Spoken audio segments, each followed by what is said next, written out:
hello, and welcome to The Scaling Game. This is a podcast where we discuss how we've helped direct response advertisers find and fix what's preventing them from scaling their business.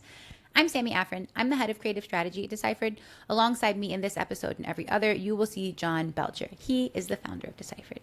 In today's episode, we are going to discuss how we helped an e-commerce supplement business decrease their CPAs by 97%, 10xing the size of their customer acquisition process in just 30 days. It's another good one, but before I jump into it, I need to remind you to please go watch the first episode of The Scaling Game if you've not yet seen it. This episode lays out the rules of The Scaling Game. Watching it, make sure that we're all talking the same language, using the same lingo as we dive into this case study and every other to ensure that it provides as much value to you as possible. So go watch it if you haven't. Otherwise, we're going to jump right into the specifics of this study. I will see you there.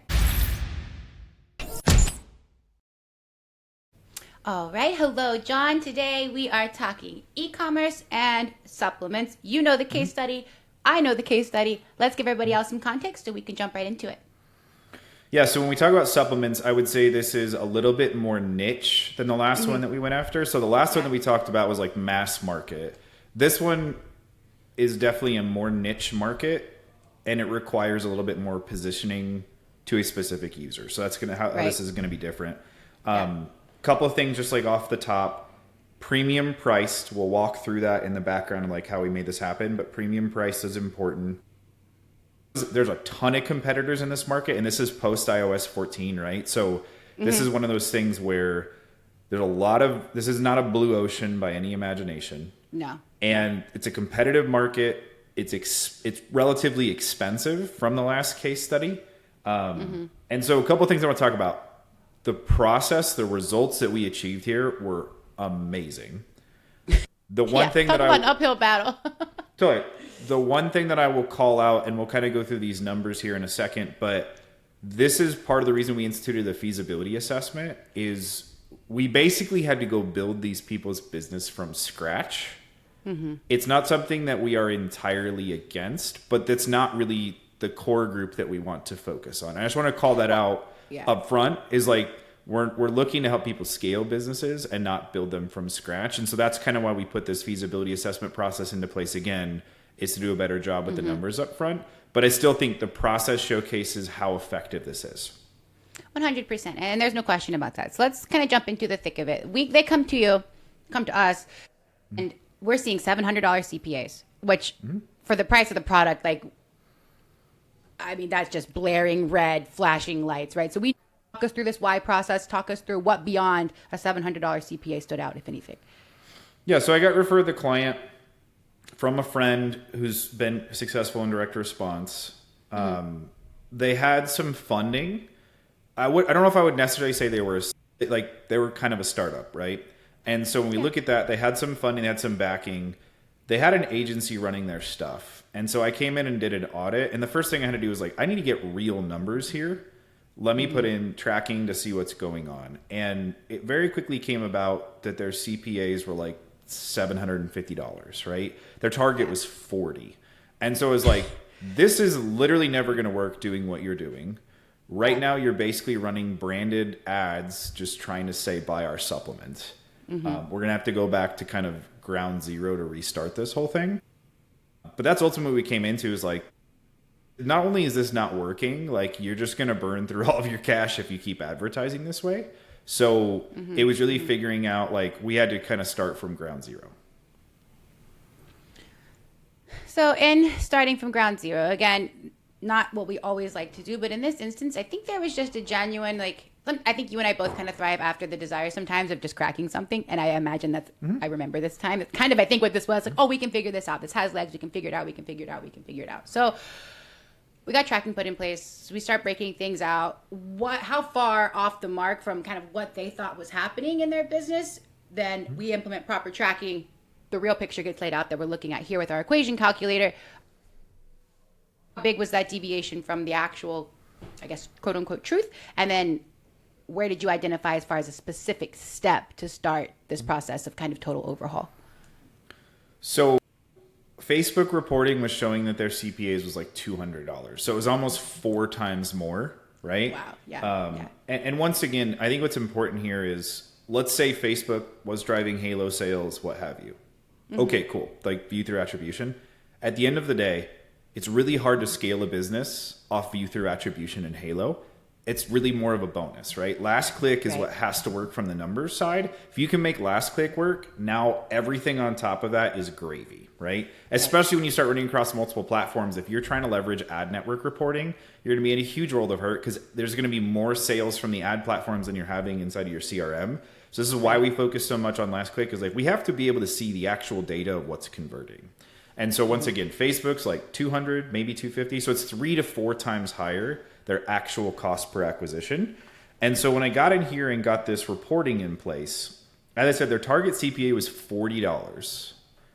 When we came in, like their cost per add to cart, so I'm just going to start here, was $94.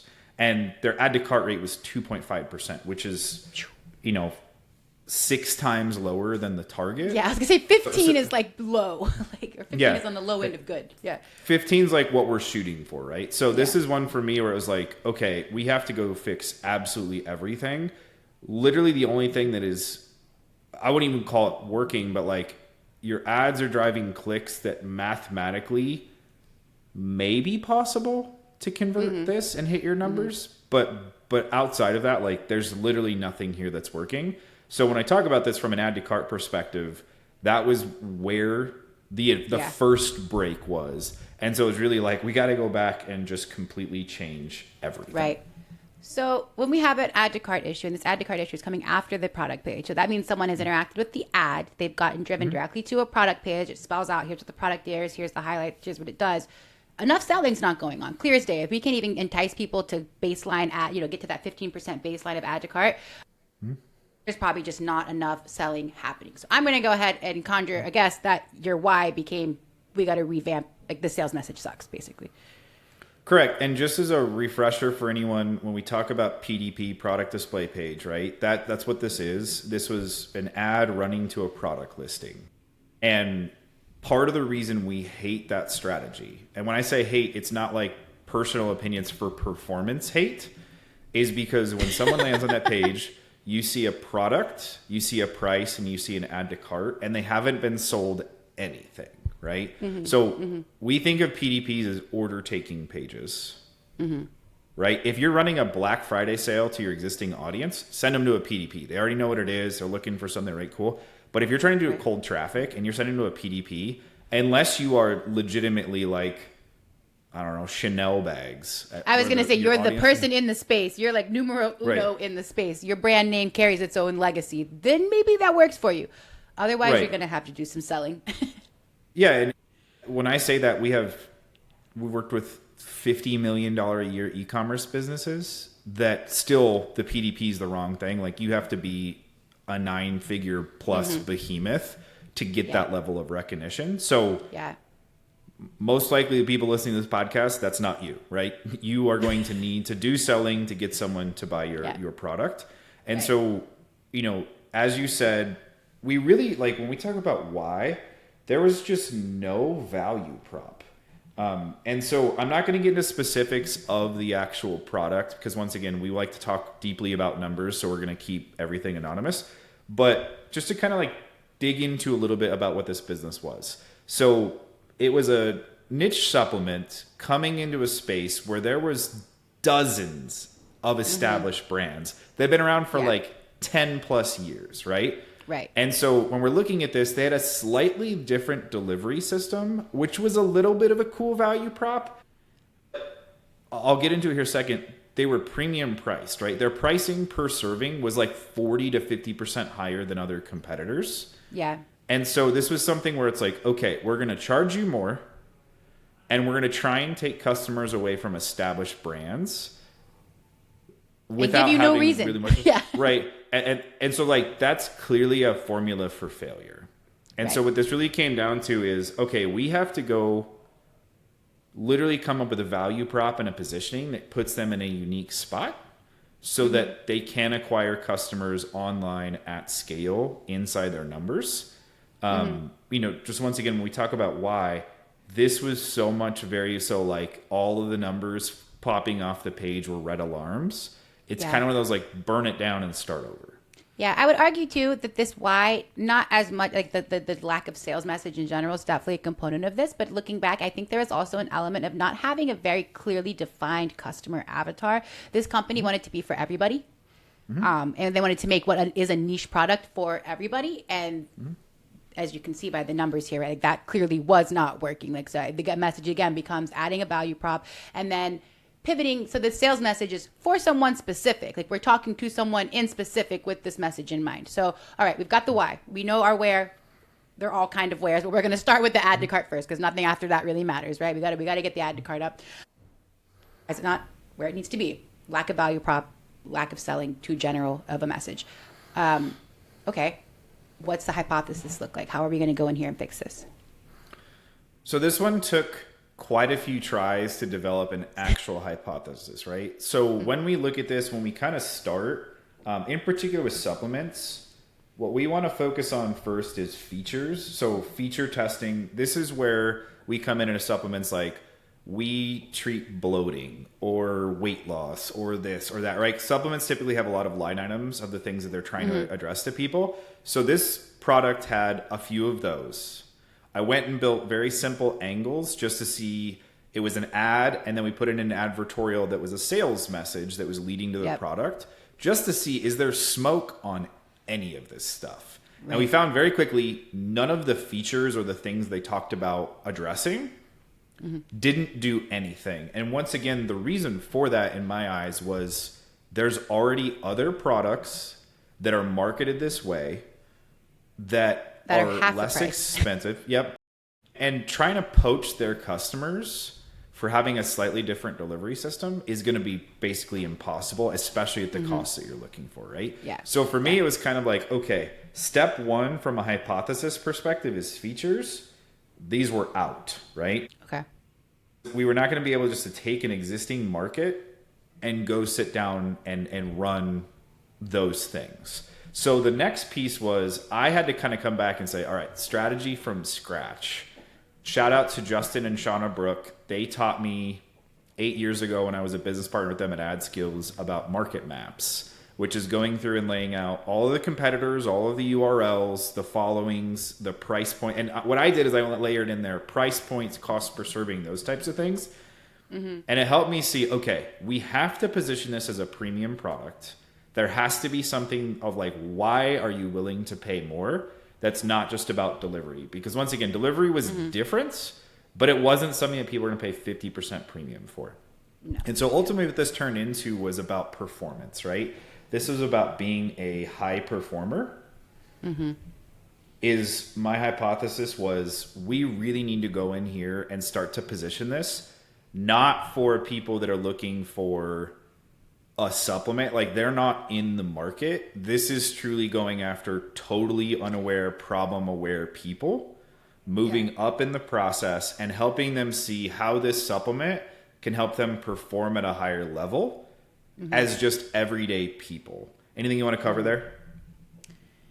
No, again, it's just echoing the idea of like having a specific person who you're trying to reach in mind, right? So it's okay, yeah, the sales message was missing, but ultimately then it's like, okay, even if we decided what the value prop of this product is, like to who? And that's ultimately what you just talked through was like, who is this value prop going to be to? It's like, then the game kind of becomes, okay, how do we talk to these people, right? Like, how do we talk? What language do we use? How do you speak to high perform? And that's where that sales psychology element of everything kind of comes in, right? Is you have to really understand how to pivot. You talk differently to a person with $10 million in the bank than you do a person with $10 in the bank. You talk differently to a healthy person than you do an unhealthy person. You have to play that game of kind of the code switching almost to be able to really properly put together these sales messages, because you can put together like quote unquote the right words and the right value prop, but if you're not putting together a message that's speaking the language of the people that you're trying to get to, doesn't really do any good. So that's why that customer research process is completely invaluable, because in that process I can guarantee you that you went through there and started to have a visual of the type of person that you're talking to. So now we've identified our value prop. Now I know who we're talking to. I'm imagining this gets all rewritten. David Fry's 12 proof stuff, foolproof sales letter. For you? Yeah. And so just to quickly kind of talk through this, typically we can come in with a hypothesis because there's data, right? We can look at the numbers and say, okay, we believe we can make a quick win here because this is what we're seeing. This was literally a process of looking at the market, testing value props, and basically creating our own space. So what you just said was really important. We had to do quite a bit of testing to figure out like what's going to show smoke and what's absolutely not. This is where we showed smoke. So what I want to dive into in the how process is it ended up me writing 17 different versions of an advertorial to actually make these numbers work, right? And so when we talk about how this was an ad to an advertorial that laid out the full message, but it was 17 versions in order to get to this point where we needed to. And one thing I'll throw in here is this was a company that was on Shopify. Yeah. I don't love talking about a ton of products, but Zipify was really helpful for this because we were able to write the advertorial and have the buy box down at the bottom that I could work on optimizing the offer. This was really instrumental for us to get to the point. And so I just wanted to kind of throw it in there. So when we talk about how did we actually execute, we didn't technically add a step in the sales process because the PDP was a part of the advertorial, but we absolutely adjusted and lengthened that you lengthened the sales process without lengthening the funnel. So it did the job of, we've talked a couple episodes back, like double advertorial or advertorial 2 product page, effectively the same thing, but utilizing, like you said, Zipify to make sure that everything's kind of sitting pretty. Okay, so after 17 rewrites and getting a modified advertorial product page type build out here with this new high performer messaging. So I'm imagining it was part talking specifically to the high performer person, another part's going to be basically value prop justifying the premium price, right? That all we Correct. That plus that equals these results. Let's talk about what happened once we implemented the changes. Yeah, so first thing is we made a better ad. This cut costs from about $2 a click to around $1. So massive improvement just on a traffic cost perspective, right? Page performance was exactly the same. So this was the same. Add to cart went from 2.5% to 15%. So that's a 7x improvement. If I look back above, so checkout, sorry, that's a 7, not a 2. 7x. This was like 2 times plus. And then this was about the same because once people purchased. So when we talk about performance inside of the funnel, right, we went from a 0.27% purchase rate to almost 4%, right? So what is that? 16x improvement in conversion rate, which obviously brought the numbers down from $752 to $26 a purchase, right? And I want to just kind of talk really quickly about the things that we tested. So one of them was, like, this was literally an iterative process. When I say 17 different versions, it started with basic. It was the same ad running to these different advertorials, right? So it was one ad. We found our best ad, running to these advertorials. We started with headlines and then hero images. And then we talked about the problem. And I spent a lot of iterations talking through the problem to basically say, high performers want this, but this is what's lacking. This supplement is built to help overcome this high performance problem. And then continuing on through that, listing out the benefits, being multiple iterations on the benefits, making them as simple and clear as possible. That's a really important step that a lot of people don't do well enough, is they'll think about, here's the features of our products, but they're not matching it to the benefits the person actually cares about. And just so everyone's aware, like, I do the same thing, right? I'm like, hey, we put this thing together. This is super cool. And I'm like, I always have people, I do a lot of idea revisions. Sammy knows this. We filmed this podcast like 12 times. But I always am asking for questions and I make things more clear. And how we got to the point of showing math is people are like, no one really cares about your process. They care about the results. And it's like, oh, let's show the math of how this process actually makes a difference, right? Same thing with this is like, you have to go through and be like, well, our process has these features, but here's what you really care about, right? So we did a lot of versions with that. Got to the point where we were having we literally just followed. I just focused on add to cart rate, add to cart rate, add to cart rate. Finally got add to cart rate up to benchmark. And then we moved to the point of checkout. Checkout, we got stuck because initially we were just offering the ability to buy those 2 flavors. Yeah, you can buy this one or you can buy that one. And average order value was pretty low. It was kind of like almost a sampler pack. It wasn't quite, but like kind of in line with that. So I said, well, we need to get average order value up. Let's offer people choice. So you can buy one, or you can buy both. And what was important with that distinction is I didn't put in a discount.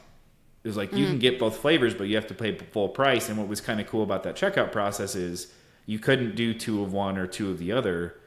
You could just get that bundle to buy both. And 90% of people took the both option, which doubled the average order value, right? Right. We don't talk a lot about average order value because it's super important, but it's not something we get a ton of opportunity. Yeah. Honestly, like people right now are trying to just increase the price of things, but it's like consumers are a little bit more constricted right now. That worked really well 5 years ago where you just keep increasing your ticket price. But right now you have to get better on the conversion side. So it was like, if we can do both, awesome, right? And so that was something for us of working through that. Once we finally got that offer in place, now the checkout rate was great and the purchase rate was great. And once again, that's one of the awesome values of being on Shopify is their checkout and purchase rate is awesome because it's basically the checkout that so many people are used to, right? Those were the different iterations and pieces that we had to work through to get to that spot where we could actually increase their conversion rate by 16x. This was a super important part of this process. So anything you want to cover there? I was going to say, you didn't call out, I think am I muted? Nope. Wait, can you hear me? Oh, okay, sorry. Yeah. I think one of the things we didn't call out and one of the biggest differences when looking at the numbers is the difference in max CPC, like affordable max CPC. I think that's worth discussing through right now because you didn't call that out and this was a game changer. It was 11 cents, I think, beforehand. Yeah. So this is a part of the feasibility assessment process is like, how much can you afford and what are your current CPCs, right? So when we started, the max they could afford was 11 cents and their actuals was like $2. Yeah. Big. I've never even seen an 11-cent click. I don't think I've ever seen an 11-cent click. I mean, you can get it on like a display network that's absolutely well, yeah, not on like trash. like a Facebook e-commerce funnel. I've never seen that. Like, let's be real.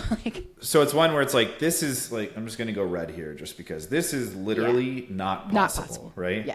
And so this is something for us, like, is this optimization or is this completely rebuilding from scratch? Well, we moved it up to the point where we could afford $1.54 and our cost per click was $1. So we had cushion built in here, right? We literally could afford to scale. We created room in the math to make that possible. Yeah. I agree. This is a major distinction of like understanding your funnel. What are you actually able to achieve, et cetera. This was a really important component there. And I think this leads nicely into the profitability discussion, right? So obviously now we can afford more expensive clicks, meaning we can achieve, in theory, better or acquire better quality traffic, therefore, rising the tide and lifting all the boats, right?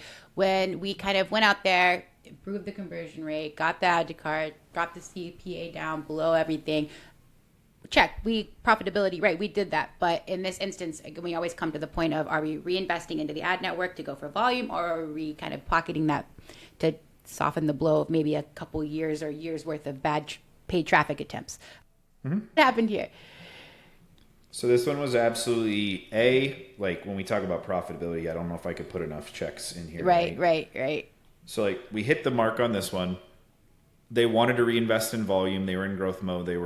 They've been funded. So like we need to get more customers. Cool. Right. We'll dump it back into volume. What we were able to achieve. So in the course of a month, we 10x their customer acquisition.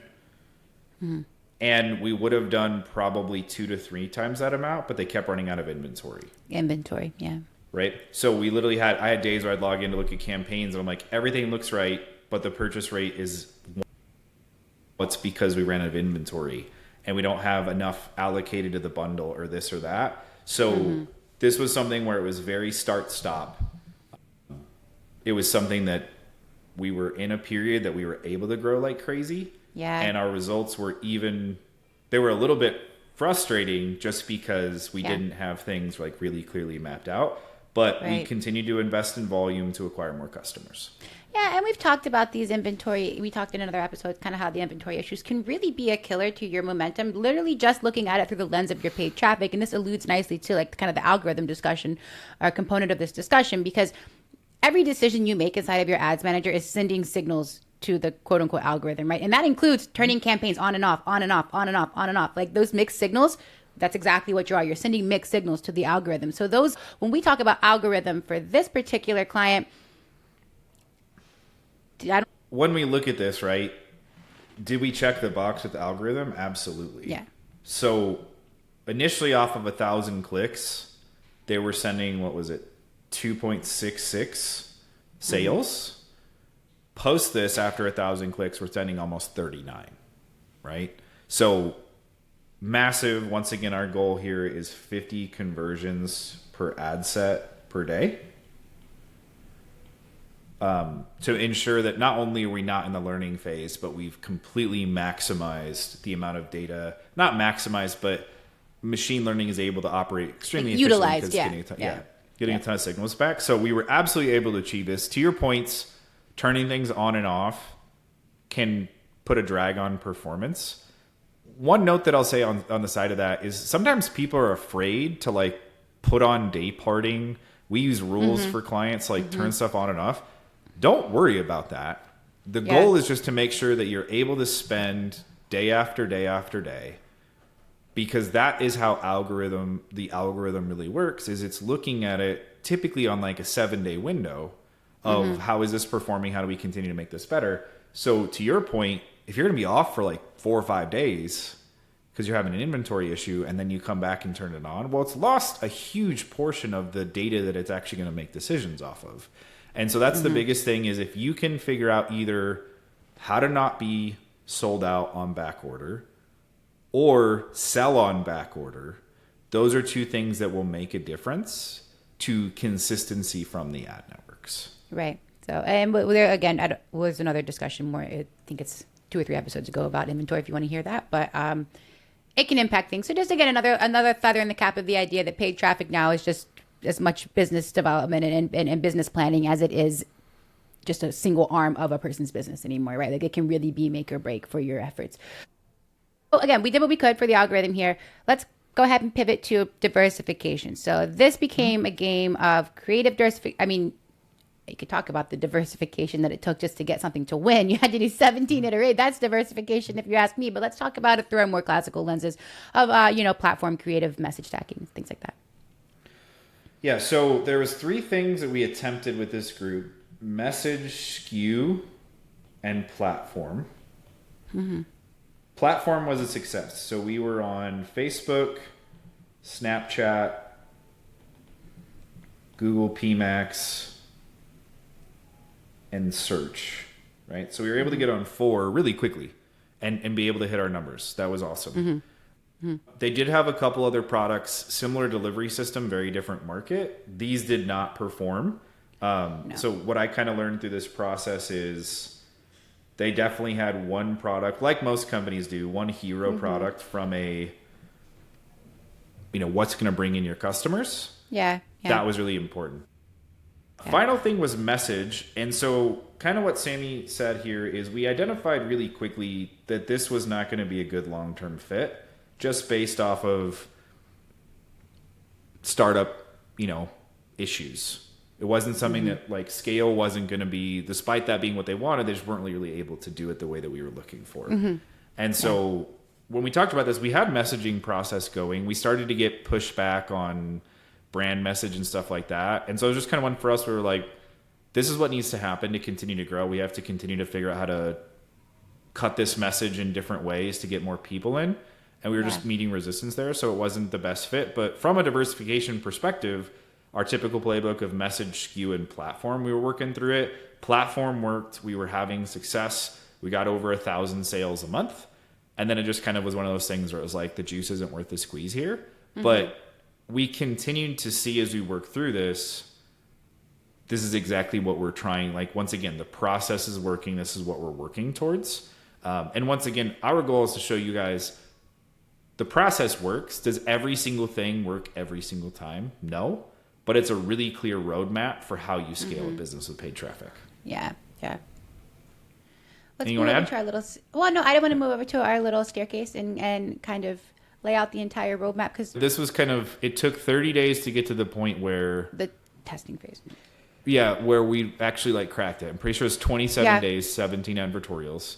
And then we got to the point of like the stop and go with the inventory, and then we got to the point where so it was probably like 5 or 6 months, but that for us that's extremely short. We typically keep clients for a couple years at a time.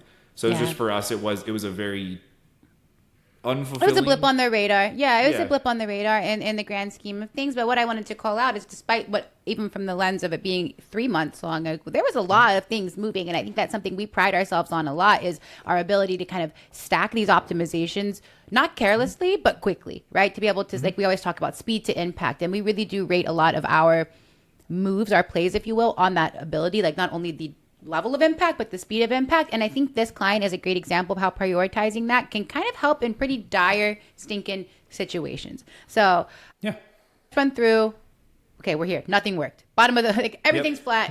Nothing's working. Insert us. So nothing was really working. This was, I'm just going to call it like message creation, value prop creation. We got to the point where we were starting to make sales. It wasn't a crazy amount, but like, hey, we finally found something. So, okay, message was working, what have you. Then we got here, and this phase was offer optimization, right? And this is one that was really important for me that we don't talk about this a ton because most people come to us for paid traffic. But offer optimization is super important. How do you make sure that you are getting as many people as possible to buy as much as possible so you can collect as much as possible so you can afford to spend as much as possible? And so this was a really important piece to that next phase. When we just started with the 2 bags, we were probably making like 30 sales, 25, 30 sales a day. Contribution margin wasn't great because average order value was really low. Right. We did the offer optimization, boom, double the AOV, 90% of the sales. Okay, cool. Huge next leg there. And then we focused here. So this was scaling spend, right? We really focused on ramping Meta hard. And then the final piece here, so when we reached this spot of Facebook tapped out, this was platform diversification, right? And so we were really able to go achieve this in phases, going from nothing working at all to the point where we had quite a few things working in a relatively short period of time that were instrumental to our success, right? And so this for me is, once again, the opportunity to follow this process to scale your company with paid traffic, even with someone really small. And when I say really small, like basically nothing was being sold, right? This is a massive lift in a super short window of doing like 100 units a month to doing 1,000 plus. I'm pretty sure it was like 1,100 in the first 30 days before all of the inventory issues. Makes a massive difference for the business. There's more lifeblood, there's more subscriptions, there's more people buying your other products, what have you. It just kind of creates this tidal wave. And so this is following the playbook. As you can see here, if you compare this scaling process to every other one, the tools are the same, but the order is different, right? And that's what's so important to understand about the scaling game and the plateaus is you're going to have the same toolbox, but the order in which you utilize the tools to help you break through that scaling plateau is going to be different every single time for every single business. That's why you can't say, okay, the first thing we have to do is platform diversification. It's like, no, you have to figure out where you're broken, why you're broken, and how you fix it. And then you can continue to work through the process. Yeah, we talk about it sometimes like kind of a doctor, right? You have to prescribe, you have to figure out what's wrong first before you go and try and treat it. I think I know what your answer is going to be, but I'm going to ask the summary question anyways. In look back, in conclusion, your biggest takeaway from this case study, this client, and then on the other side of that, what lived on from this client to inform what we do now?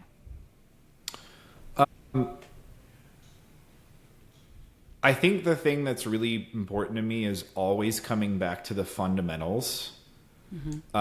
What we found, and I think probably what I learned most from this client is we don't work with a bunch of newer businesses. It's just not the skills. It's not the muscle that we like to flex, right? Yeah. But going through this process with a new business and being very proactive in testing stuff from the ad level down and working on the messaging, this was a really helpful way to say, okay, sometimes we can come in and like our VSL episode where we say, hey, let's throw in an e-commerce page after the VSL and it's going to improve performance. Sometimes we have quick wins and we prioritize our work to make those quick wins happen to help people scale. But what we've kind of gotten to is we go back to almost treat a client once we've helped them with that initial scaling plateau, starting over from the top and kind of challenging everything, right? The ads, the landing pages, the checkout process, all of those components to say, this currently works, but is it the best messaging, positioning, sales process, what have you? Could we do this better? And we have 2 clients right now that we work with that we've done this with, and both have massively improved performance in 2024, despite being successful, established businesses prior to that. Going back and challenging the status quo from the very top is what allows you to make the biggest improvements in conversion rate. Optimizations are great, and that's why we start with clients that are already at a level of scale. Let's help you unlock right now, but let's go back to the beginning and go through this process to continue to challenge everything.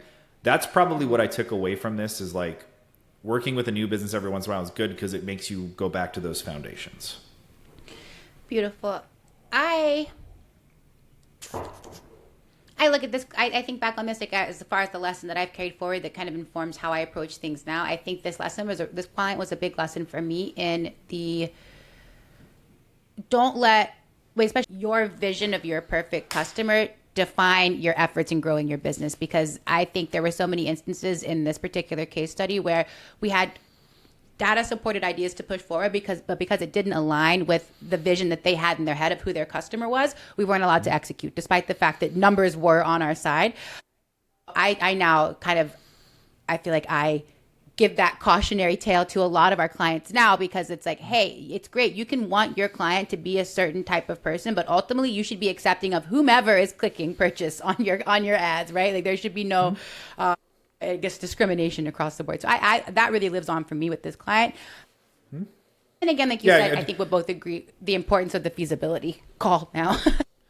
Yeah. So 2 things. Going back to our first episode, like case study episode with a financial tech client, talking with the CEO, he was like, I let you test out the tattoo thing. I never would have thought that tattoo people were our number 1 customer base for the better part of a year. Yeah. But he was accepting of it, right? This client was like, we don't want people with tattoos. We don't want that person. Yeah. Yeah. Right. And that for us was where this came down. And part of the feasibility call is a few things. So what I will say is, we want to work with people that have businesses that are already using paid traffic, because we have math in place. We have the ability to go in and help them accelerate their scaling process. But part of the feasibility process is a couple things. We want to understand the numbers and figure out, is there an opportunity to really help you go scale this thing? The second thing is the product. I think we took on this client because I loved the product. I thought it was different. You love supplements. Yeah. You love anything. Right. If it's a supplement and a subscription, it's got John Belcher written all over it. So math, product, and then the third thing that we incorporate with this is people, right? And so that's what's really important to me is, in times in my past, I've taken on clients because of a product or a person. Now we evaluate all 3 of those things. And so if all 3 of those do not check the boxes, we're not going to move forward with the client. Yeah. What I will say is, like, this was really important for me for having people that are buying into our process and the way that we're doing things. If we're going to get fought at every turn, it doesn't make sense for us to work. Like, why would you hire us? Why would you bring us on? If you're not going to listen to what we have to say. And so those are reasons that our feasibility assessment process is really important. Yes, I'm looking at the math. Yes, I'm looking at the product, but I'm also really looking at the people. And what I will say, I'm really glad with our client base is we have people that want to work together to figure out what I've kind of my analogy for how paid traffic works is a lot of people think that you build a business. So if we're talking about the ground floor being here and you're building up, you have the ability to choose the walls and the flooring and the blueprint, like all of those different things. It's actually more of a process of like mining for gold where you're uncovering and you're finding the pockets and you continue to go that direction. It's just really important that we align on this because this is hard enough doing what we do. But if now we're fighting with teams and speed and all kinds of things, like if you look at our site, we're like, we want people that are quick, that are efficient, they're not bloated, corporate, they're not going to fight us at every turn. This is already hard enough doing what we do. And that's what I'm really proud of with our client base is we have really smart people that work hard, that are fast. And so it's not always about the size of your business. There's really other boxes there that are important for me of who it is that we bring on. And so I think that was the takeaway from me is looking at all of the factors and not getting obsessed over one thing. For sure. And I think our next two episodes are our longest standing and biggest kind of clients. We're going to have several iterations of this process working over a long period of time, right? And so they're going to be living examples of clients that meet those criteria, right? They have a product we love, they move fast, they're already in business. So we get to kind of we're now finally, after putting a pin in this episode, we're finally on to like the era of business where we're working from a fully developed scaling equation process. Like we have finally kind of everything up to this point of this episode. To this episode was kind of the formative. And then I think from this episode forward, everything is now we 10 Commandments Bible. It's what we look to every single time. So I'm really excited to get into the next couple episodes because again, they are the most up-to-date, most modern versions of our process. We have examples of applying it multiple times throughout, longer periods of time. So John, unless you have anything that you want to add to this episode, I think it's time to put a pin in it so we can hop on to our next two episodes. Yep. Let's do it. All right. See you there. Thank you so much for watching The Scaling Game. John and I know that time is your most valuable currency, so we do not take your attention lightly. If you could do us a solid and drop a comment below, letting us know what you loved, what you hated, whatever it is, leave the comment so that we can read that comment and then go and use it to inform our future content. We appreciate that as well. If you have interest in working with the team at Deciphered, you can head on over to deciphered.com. That's Deciphered with a Y. Fill out the lead form, and then we will reach out to you to schedule a feasibility assessment. Outside of that, guys, that's all I have for you today. I hope you enjoyed this episode, and I will see you in the next one.